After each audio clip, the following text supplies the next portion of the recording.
नमस्कार दोस्तों, स्वागत है आप सभी का तैयारी जीत के चैनल पर। लोअर पीसीएस की वैकेंसी आ चुकी हैं। आप सभी लोग 30 जनवरी के बाद से आवेदन कर सकते हैं।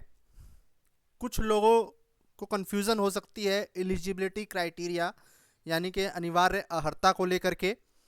तो मैं बता दूं, बिल्कुल भी घबराने की ज़रूरत नहीं है, बिल्कुल भी टेंशन लेने की ज़रूरत नहीं है, क्योंकि जो एलिजिबिलिटी आई है उसके हिसाब से सिर्फ एक पोस्ट में जो है विशेष मांगा गया है। बाकी सभी पोस्टों में आप सिंपल अभ्यर्थी भर सकता है, जो कि सामान्य किसी विश्वविद्यालय से, ऑथोराइज्ड विश्वविद्यालय से सिंपल ग्रेजुएशन जिसने कर रखी है, वो सभी लोग अप्लाई कर सकते हैं। अधिमानी अर्हता क्या है? ठीक है, ये जो दिया हुआ है अनिवार्य अर्हता के अंदर, जैसे कि सहायक चकबंदी अधिकारी के पद पर सीधी भर्ती के लिए अभ्यर्थी के पास भारत में विधि द्वारा स्थापित किसी विश्वविद्यालय की स्नातक उपाधि होनी चाहिए। यही सिर्फ देखना है आपको, अधिमानी अर्हता। यहाँ पर एक सामान्य कैंडिडेट और एक ऐसा कैंडिडेट जिसके पास मान लीजिए राष्ट्रीय कैडेट कोर का बीप का प्रमाण पत्र सर्टिफिकेट हो, या फिर प्रादेशिक सेना में 2 वर्ष की न्यूनतम अवधि तक सेवा की हो, उसको केवल कुछ अंकों का एक तरह से कह लीजिए बोनस के रूप में अधिमान कर देना। यानी कि जब सब कुछ बराबर हो जाएगा, अंकों के हिसाब से जब बराबरी हो जाएगी, और ऐसे में किसी 2 व्यक्ति के जब नंबर सेम हो जाएंगे, तब अधिमान जो है उसकी बात आती है। तो सबसे पहले तो इसकी टेंशन बिल्कुल भी ना लीजिए, क्योंकि कुछ लोगों के कमेंट आए हैं जो इसको लेकर के टेंशन में है, तो बिल्कुल भी टेंशन ना लें। तो कौन कौन से फार्म आप भर सकते हैं? चकबंदी आयुक्त उत्तर प्रदेश लखनऊ कार्यालय यानी कि विभाग में सहायक चकबंदी के अधिकारी पर आप सिलेक्ट हो सकते हैं। ठीक है। दूसरा है खाद्य और रसद विभाग उत्तर प्रदेश जवाहर भवन लखनऊ। इसमें आप विपणन निरीक्षक के लिए जो देखिए क्या मांगा गया है, किसी मान्यता प्राप्त विश्वविद्यालय की स्नातक की उपाधि होनी चाहिए और उसे देवनागरी लिपि में हिंदी का अच्छा ज्ञान होना चाहिए। यहाँ पर हिंदी का सिर्फ ज्ञान होना चाहिए, सब्जेक्ट हिंदी का होना चाहिए, ऐसी कोई बात नहीं कही गई है। तो कोई भी कैंडिडेट जो किसी भी विधि में उसने डिग्री हासिल की हो, मान लीजिए कॉमर्स, आर्ट, साइंस, किसी भी तरीके का उसने ग्रेजुएशन कंप्लीट किया है, सिर्फ कंप्लीट किया है ग्रेजुएशन, वो विपणन निरीक्षक बन सकता है। ठीक है। फिर से वही, जब 2 कैंडिडेट के मार्क्स बराबर हो जाएंगे तो अधिमान किसको मिलेगा? जिसके पास ये 2 बातें होंगी, या तो उसने प्रादेशिक सेना में 2 वर्ष का न्यूनतम अवधि तक सेवा की हो, या फिर राष्ट्रीय कैडेट कोर यानी कि एनसीसी का बी लेवल का सर्टिफिकेट हो। ठीक है। तो अधिमानी अर्हता को बिल्कुल भी छोड़ दीजिए, टेंशन मत लीजिए। दूसरा है पूर्ति निरीक्षक। पूर्ति निरीक्षक के लिए उसके पास क्या होना चाहिए? उसके पास जो है स्नातक की उपाधि और देवनागरी लिपि यानी कि हिंदी का ज्ञान होना चाहिए। हिंदी का सिर्फ ज्ञान होना चाहिए, हिंदी बोलना आना चाहिए, बस। ठीक है। तो पूर्ति निरीक्षक भी आप बन सकते हैं। 21 से 40 वर्ष की आयु है। इसके अलावा अगर आप ओबीसी, एससी, एसटी में आते हैं तो आपको जो है बाकायदा आयु में छूट भी दी जाएगी। निदेशक उद्यान खाद्य प्रसंस्करण उत्तर प्रदेश सहायक उद्यान निरीक्षक के लिए देखिए क्या है, अनिवार्य अर्हता क्या मांगा हुआ है?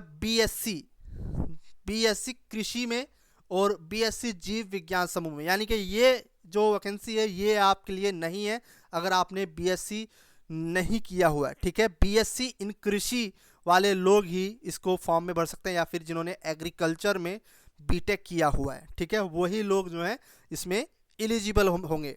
तो सहायक उद्यान निरीक्षक जो है वो आपका जो है वर्ग नहीं है।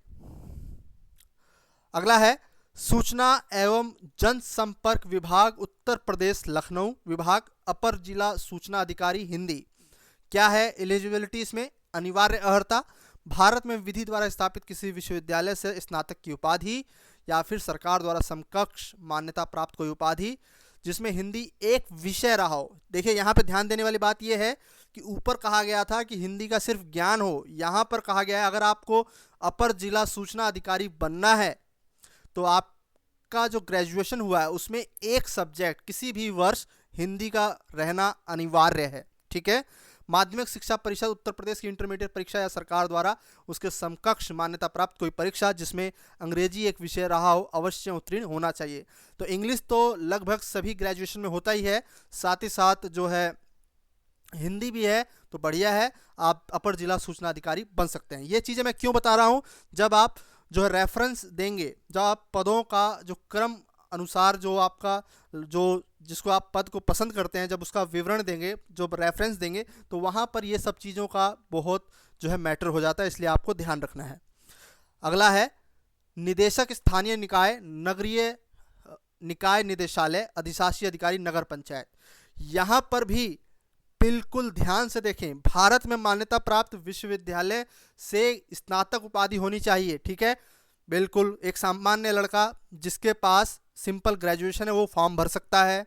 जी हाँ, वो अधिशासी अधिकारी नगर पंचायत में सिलेक्ट हो सकता है, बिल्कुल उसके सामने कोई समस्या नहीं होगी। ये जो दूसरा पॉइंट है इसको जरा ध्यान से पढ़ें, इसमें ये कहा गया है कि सीधी भर्ती द्वारा नियुक्त कार्मिकों को उक्त पद पर स्थायीकरण तभी किया जाएगा जब संबंधित कार्मिक द्वारा डोएक सोसाइटी यानी कि डोएक और नील्ट से प्रदत्त ओ लेवल का डिप्लोमा प्राप्त हो जाएगा।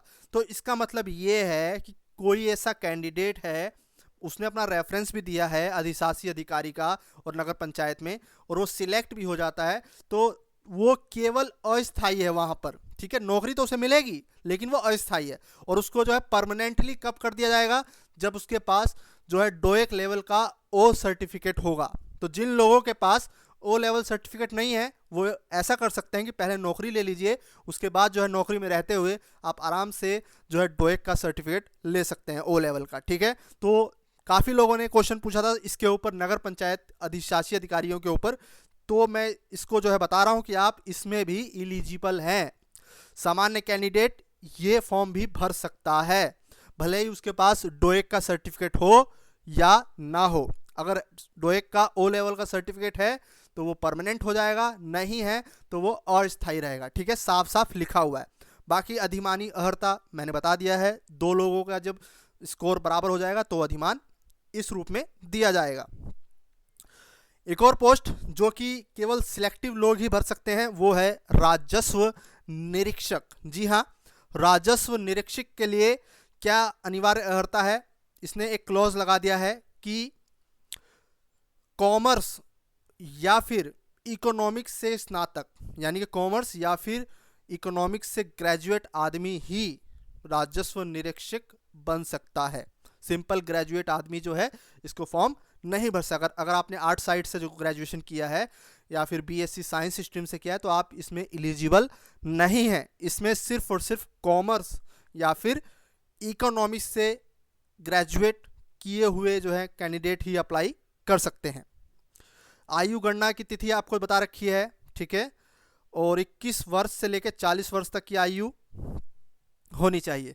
तो आशा करता हूं कि एलिजिबिलिटी से रिलेटेड कोई भी कंफ्यूजन अब नहीं रहा होगा, और अब आप आराम से जो है इस नोटिफिकेशन को एक बार 30 जनवरी को तो आप आवेदन करेंगे, तो मैं चाहूँगा कि मेरे सभी कैंडिडेट एक बार इस पूरे नोटिफिकेशन को बहुत ही ध्यान से अवश्य पढ़ें, ठीक है।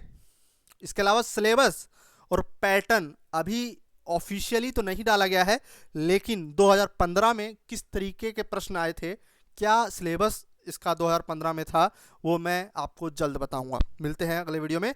इस वीडियो को देखने के लिए बहुत बहुत धन्यवाद। इस वीडियो को लाइक कर दीजिएगा, अपने दोस्तों के बीच में शेयर कर दीजिएगा। नमस्कार, धन्यवाद।